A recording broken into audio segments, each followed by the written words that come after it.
வணக்க மக்களே, சற்று முன் வெளியான முக்கியமான அறிவிப்பு. வேலைக்கு செல்லக்கூடிய இளைஞர்களை ஊக்கப்படுத்தும் விதமாக மத்திய அரசு ஒவ்வொரு இளைஞர்களுக்கும் 15,000 கொடுக்கக்கூடிய ஒரு திட்டத்தை அறிமுகப்படுத்தி இருக்காங்க. அது என்ன திட்டம், யாரெல்லாம் இந்த திட்டத்திற்கு தகுதியுடையவர்கள் மற்றும் இந்த திட்டத்திற்கு விண்ணப்பிக்க என்ன செய்யணும், எந்த மாதிரியான ஆவணங்களை கொடுக்கணும், இது போன்ற கூடுதலான தகவல்களை எல்லாம் தெரிஞ்சுக்க இந்த வீடியோவை ஸ்கிப் பண்ணாமல் கடைசி வரைக்கும் பாருங்க. அப்போதான் நாங்கள் சொல்லக்கூடிய தகவல்கள் எல்லாம் முழுசா உங்களுக்கு தெரியும். இப்போ வாங்க வீடியோக்குள்ள போயிடலாம். மக்களே, நாட்டில் இருக்கக்கூடிய அனைத்து தரப்பு மக்களுக்கும் மத்திய அரசு பல்வேறு திட்டங்களை எல்லாம் அறிமுகப்படுத்திட்டு வராங்க. குறிப்பாக பார்த்தீங்கன்னா இளைஞர்களுக்கு மத்திய அரசு முக்கியத்துவம் கொடுத்துட்டு வருது. அந்த வகையில் இஎல்ஐ அப்படின்னு ஒரு திட்டத்தை கொண்டு வந்திருக்காங்க.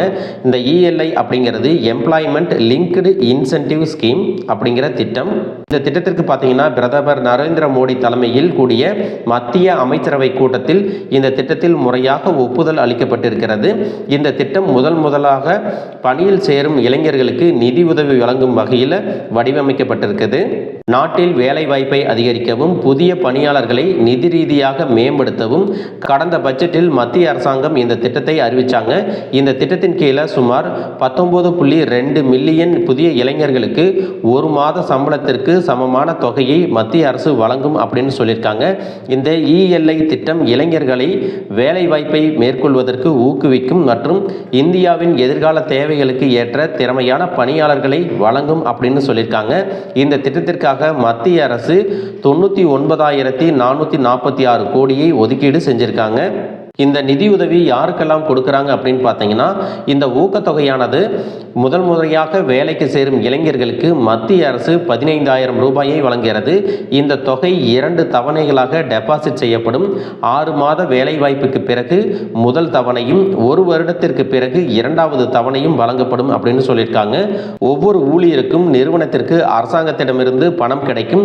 இந்த உதவித்தொகையின் ஒரு பகுதி பணியாளர்களின் PF கணக்கில் டெபாசிட் செய்யப்படும் அப்படின்னு சொல்லியிருக்காங்க.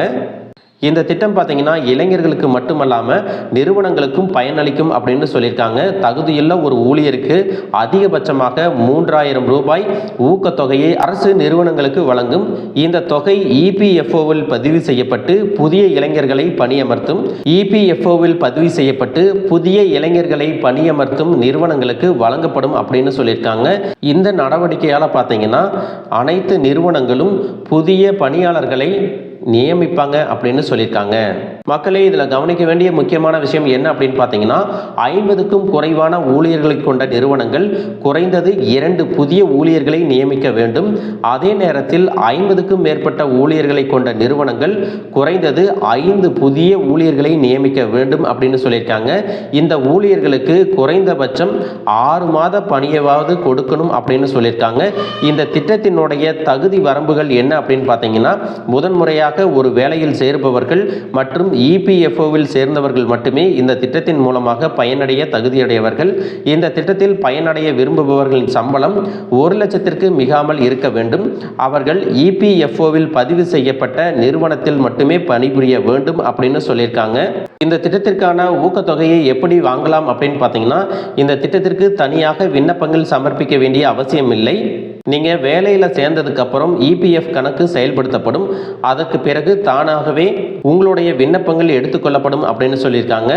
அதற்கு பிறகு குறிப்பிட்ட காலக்கெடுவிற்குள் DBT வழியாக அவர்களின் ஆதார் இணைக்கப்பட்ட வங்கி கணக்கிற்கு நேரடியாக பணம் செலுத்தப்படும் அப்படின்னு சொல்லியிருக்காங்க. இளைஞர்களின் EPF கணக்கு, ஆதார் அட்டை, வங்கி கணக்கு மற்றும் நிறுவனத்தில் சேருவதற்கான கடிதம், PFO UAN என்னும் எண், இந்த ஆவணங்களை எல்லாம் நீங்கள் கொடுக்கிற மாதிரி இருக்கும்.